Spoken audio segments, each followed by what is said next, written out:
Friends, आज का मेरा टॉपिक है ये वेजिटेबुलर सिस्टम का लेक्चर नंबर 2 है। इसमें मैं आपको आज फंक्शनिंग ऑफ द वेजिटेब्यूल और इसकी जो एपिथेलियम मैक्यूला थी ये कैसे फंक्शन करती है मैं आपको वो बताता हूँ। तो स्टार्ट कर लेते हैं। ये है वेजिटेब्यूल, मैंने आपको दिखाया था जैसे ऑलरेडी भी बताया था। तो अब होता क्या है कि इसका जनरल स्ट्रक्चर मैं आपको पहली वीडियो में बता चुका हूँ कि इसमें क्या होता है, मेम्ब्रेनस सिस्टम होता है। मेम्ब्रेनस सिस्टम एंटीरियर पार्ट को सेक्यूल कहते हैं, एंटीरियर पार्ट को सेक्यूल कहते हैं और पोस्टीरियर पार्ट को इसको क्या कहते हैं, यूट्राइकल्स कहते हैं, यूट्रिकल्स कहते हैं।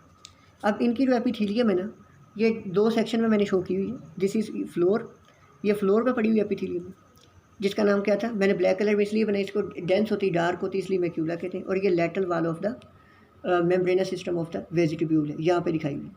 अब ये एपिथेलियम है ना, इसके ये जो वेजिटेब्यूल है इसके नज़दीक एक गैंग्लिया पड़ा होता है जिसको कहते हैं वेजिटेबुलर गैंग्लिया। इस गैंग्लिया में जो न्यूरॉन्स पड़े होते हैं ना, उनके दो तरह के प्रोसेसेस होते हैं, central process and peripheral process. इनके पेरिफेरल प्रोसेस आते हैं और ये epithelium lateral wall of the membranous system या सेक्यूल जो है इसकी लेटरल वॉल, यूट्रिकल इसके फ्लोर पे पड़ी एपिथेलियम उसके साथ, और ये जो लेटरल सेमी सर्कुलर कैनाल है इसके साथ जो है इसकी एपिथेलियम है, इसके साथ इसके फाइबर्स कनेक्ट हो जाते हैं। और ये कनेक्ट होने के बाद जो इनके जो पेरिफेरल प्रोसेसेस निकलते हैं वो मिलके क्या बना लेते हैं, वेजिटेबुलर नर्व। तो ये मैंने आपको बताया कि वेजिटेबुलर नर्व कैसे बनती है। तो वेजिटेबुलर गैंग्लिया के जो पेरिफेरल प्रोसेसेस है वो किस किस एपिथेलियम के साथ कनेक्ट हो जाते हैं, epithelium in the lateral wall of the saccule, in the on the floor of the utricle and in the lateral semi circular canal, या जनरली सेमी सर्कुलर कैनाल आप कह सकते हैं, कोई भी सेमी सर्कुलर कैनाल की एपिथेलियम इसके साथ कनेक्ट हो जाते हैं और उनके पेरिफेरल प्रोसेसेस मिलके क्या बना लेते हैं, ये सेंट्रल नर्वस सिस्टम की तरफ जाते हैं, सेंट्रल प्रोसेसेस ये बना लेते हैं, वेजिटेबुलर नर्व बना लेते हैं। अब एपिथेलियम का कोई एक सेल में बड़ा करके आपको दिखाता हूँ कि ये एपिथेलियम के क्या फीचर होते हैं। जो एपिथेलियल सेल होता है ना, जनरली इसकी सरफेस एपिकल डोमेन जो होती है उसके ऊपर होते हैं सीलिया पड़े। अब ये सीलिया किस तरह अरेंज होते हैं, जब एक एंड से दूसरे एंड की तरफ हम जाते हैं तो ये रिलेटिवली स्मॉलर होते जाता है। ये बड़ा सीलियम है, ये उससे छोटा सीलियम, ये उससे छोटा, ये उससे छोटा। जो सबसे बड़ा सीलियम होता है इसको कहते हैं काइनोसीलिया, काइनोसीलिया इसको कहते हैं काइनोसीलिया। और जो सबसे ये छोटे छोटे सीलिया होते हैं इनका नाम होता है स्टीरियोसीलिया। अब ये एक्शन कैसे परफॉर्म करती है मैक्यूला, होता यह है कि ये जो एपिकल मेम्ब्रेन होती है ना सेल की, एपिथेलियल सेल की, इसके अंदर क्या होते हैं, लीकी चैनल्स होते हैं फॉर द पोटासियम। अब डेफिनेटली अगर आप देखें पोटासियम कंटिन्यूसली बाहर लीक हो रहा है तो अंदर क्या होगी, नेगेटिविटी। अगर पोटासियम अंदर ट्रैप हो रहा है तो क्या होगी, अंदर पॉजिटिविटी होगी। अब होता क्या है, जनरल रूल आप याद रख लें, जब भी पोटासियम सेल को लीव करेगा, पोटासियम लीव द सेल, तो उस वक्त क्या होता है, अंदर नेगेटिविटी आती है। और जब भी potassium trap within the cell तो अंदर क्या आ जाती है, पॉजिटिविटी आ जाती है। अब ये होता कैसे, इसका मैकेनिज्म मैं अभी आपको बताता हूँ। होता ये है कि जैसे ये मैं आपको अब दिखा रहा हूँ एक एपिथेलियल सेल, ये काइनोसीलियम है, ये छोटे छोटे जो क्या हैं स्टीरियोसीलिया है। अब जनरल रूल ये है, आपने इंपॉर्टेंट बात याद रखनी, जब ये सीलिया मूव करेंगे टूवर्ड्स द काइनोसीलियम, काइनोसीलियम जब भी मूवमेंट होगी टूवर्ड्स द काइनोसीलियम तो उस वक्त क्या होगा, लीकी चैनल जो होंगे ना, लीकी चैनल विल क्लोज। जब लीकी चैनल क्लोज होंगे तो पोटासियम क्या हो जाएगा, इनसाइड ट्रैप हो जाएगा। जब पोटासियम अंदर ट्रैप हो जाएगा तो फिनोमिना क्या हो जाएगा, डीपोलराइजेशन। तो डीपोलराइजेशन कैसे होती है, जब भी स्टीरियोसीलिया सारे मूव करेंगे टूवर्ड्स द काइनोसीलियम, उस टाइम पे लीकी चैनल की वजह से जो पोटासियम बाहर जा रहा था इसका इफ्लक्स हो गया कम। जब इफ्लक्स हो गया कम, अब यहाँ पे आपने क्लोज बेशक ना लिखे, मतलब जनरली मैंने लिख लिया बात, जनरली आप यूँ समझ लें जो लीकी चैनल है इनसे जो फ्लो हो जाता है ना पोटासियम का, ये हो जाता है कम, यह आपने याद रखा। तो जनरली जो मैं भी आपको बता रहा हूँ कि जब भी जो सारे स्टीरियोसीलिया काइनोसीलियम की तरफ मूव करेंगे तो दो काम होंगे। नंबर 1, एक तो जो इफ्लक्स ऑफ द पोटासियम है, थोड़ा लीकी चैनल नॉर्मली हो रहा था वो कम हो गया। और नंबर 2 एक और मैकेनिज्म भी होता है, आपने वो क्या याद रखना है कि फ्लूइड जो है ना, fluid move inside, fluid move अंदर मूव करना शुरू कर देता है। जब फ्लूइड मूव करता है तो इसमें काफ़ी सारे पॉजिटिव आयन आ जाते हैं, जैसे कि सोडियम वगैरह इनसाइड मूव करता है। तो पॉजिटिव आयन अंदर आ रहे हैं, नेगेटिव आयन लॉस कम हो गया, तो जिसकी वजह से अंदर पॉजिटिविटी हो गई और ये फिनोमिना हो गया डीपोलराइजेशन। और दूसरा रूल क्या था कि जब भी स्टीरियोसीलिया जो है मूव अवे फ्रॉम द काइनोसीलियम, काइनोसीलियम, तो उस वक्त क्या होता है, इफ्लक्स ऑफ द पोटासियम जो है ना, जो लीकी चैनल से नॉर्मली बाहर जा रहा था वो बढ़ जाएगा। जब इफ्लक्स ऑफ द पोटासियम बढ़ेगा तो पोटासियम आयन बाहर निकल जाएंगे सेल से, ये सेल बाहर, पोटासियम सेल से बाहर चला गया।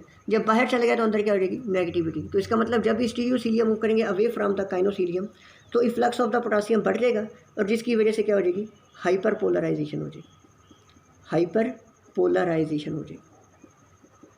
अब सवाल ये पैदा होता है, सीलिया को कौन बताता है कि सीलिया ने फॉरवर्ड मूव करना है या सीलिया ने अवे मूव करना है। तो होता क्या है कि ये जो सेल है ना, लेट्स सपोज मैं यहाँ पे आपको एक बना के दिखा देता हूँ। ये सेल, ये इसके ऊपर सारे पड़े हुए हैं सीलिया। अब जो apical surface of the cell है ना, इसके ऊपर जो सीलिया पड़े होते हैं, सीलिया के ऊपर क्या पड़ा होता है, जिलेटिनस लेयर पड़ी होती है, जिलेटिनस मटेरियल की, जैसे ये ब्लैक कलर की मैंने दिखाई। और ये जो जिलेटिनस लेयर होती है इसमें जगह जगह पर छोटे छोटे स्टोन्स पड़े होते हैं कैल्शियम कार्बोनेट के। ये जो स्टोन्स होते हैं इनका नाम होता है स्टेटोकोनिया, स्टेटोकोनिया, स्टेटोकोनिया कहते हैं। इसका एक दूसरा व्यू मैं आपको दिखाता हूँ। अब मैं आपको ये दूसरा व्यू दिखा रहा हूँ। लेट्स सपोज ये एपिथेलियल सेल है, ये मैंने सरफेस व्यू आपको दिखाया। ये सारी सरफेस के ऊपर ये जो मैंने ये पिंक कलर ये शो किया, ये सारा क्या है, इसके ऊपर जिलेटिनस मटेरियल है और जगह जगह पर जिसमें क्या पड़े हुए हैं, स्टोन्स पड़े हुए हैं। इन स्टोन्स का क्या नाम होता है, इन स्टोन्स का नाम होता है स्टेटोकोनिया। अब स्टेटोकोनिया क्या करते हैं, ये स्टेटोकोनिया मूव करते हैं with the movement of the head. अब मूवमेंट ऑफ द हेड के साथ स्टेटोकोनिया जब मूव करेंगे तो जिधर को ये स्टोन मूव करेंगे उधर को सीलिया मूव करेंगे। तो इस तरीके से ये सीलिया मूव करते हैं। इसका मैकेनिज्म मैं आपको समझा देता हूँ। लेट्स सपोज कि मेरा ये apical surface of the cell है, आप इसको इस तरह समझ सकते हैं। ये पाम है, पाम ऑफ द हैंड, ये आप इसको इस तरह समझ लें कि ये जो है आपकी एपिकल सरफेस है, ये apical surface of the cell है और इसके ऊपर ये जो मेरा डॉर्सम है ये सारा क्या है, ये जिलेटिनस मटेरियल है और उसके ऊपर क्या पड़े हुए हैं, छोटे छोटे स्टोन्स पड़े हुए हैं। अब लेट्स सपोज आप ये देखें, ये मेरा हेड है। जब मैं इस तरीके से फॉरवर्ड मूव करता हूँ तो यहाँ पे जो स्टोन पड़े थे वो सारे कहाँ चले जाएंगे, फॉरवर्ड। जब मैं इस तरह एक्सटेंड करता हूँ हेड तो यहाँ पे जो स्टोन पड़े थे वो सारे क्या आ जाएंगे, बैकवर्ड आ जाएंगे। इस तरीके से जब मैं लैटरली मूव करता हूँ हेड को तो क्या होता है, यहाँ वाले मीडियली पड़े जो स्टोन थे ये सारे किधर आ जाएंगे, इनवर्ड। जब इस तरीके से बाहर की तरफ हेड को मूव करता जो मीडियली स्टोन पड़े थे वो सारे कहाँ चले जाएंगे, लैटरली चले जाएंगे। तो डिफरेंट पैटर्न बन जाते हैं स्टोन के।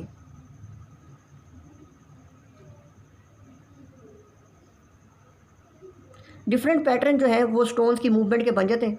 जब स्टोन की मूवमेंट के डिफरेंट पैटर्न बने, लेट्स सपोज जब स्टोन इस तरह फॉरवर्ड गया था उस तरफ उस वक्त जो सीलिया की मूवमेंट हुई उससे इम्पल्सिस जनरेट हुई, उसका एक अलग पैटर्न बना। जब इस तरह हेड एक्सटेंड किया तो स्टोन पीछे आए, उसकी वजह से सीलिया की जो मूवमेंट हुई उसकी वजह से इम्पल्स जनरेट हुई, उसका अलग पैटर्न है। लैटरल मूवमेंट करने से जो मतलब स्टोन की जब हेड की लैटरल मूवमेंट हुई तो उसकी वजह से जो स्टोन मूव किए, तो स्टोन मूव करने से जो इम्पल्सिस जनरेट हुई उनका एक अलग पैटर्न बन जाता है। तो इस तरीके से डिफरेंट पैटर्न बनते हैं। डिफरेंट पैटर्न क्योंकि ये सेल्स जो है कनेक्टेड है विद द सेरिब्रल कॉर्टेक्स, तो different pattern of the impulses जो है जब कॉर्टेक्स डिटेक्ट करता है तो उसको पता चल जाता है हेड की इस पोजीशन में। तो इस तरीके से ये हेड की पोजीशन को डिटेक्ट करते हैं। उसके बाद लेट्स सपोज आप लिफ्ट में बैठे हुए हैं, लिफ्ट सडनली अपवर्ड मूव करना शुरू हो गई तो आपका हेड क्या मूव करता है, थोड़ा सा पीछे को मूव करता है। तो यहाँ पर जो जितने सारे स्टोन पड़े थे वो कहाँ जाएंगे, बैकवर्ड मूव करेंगे।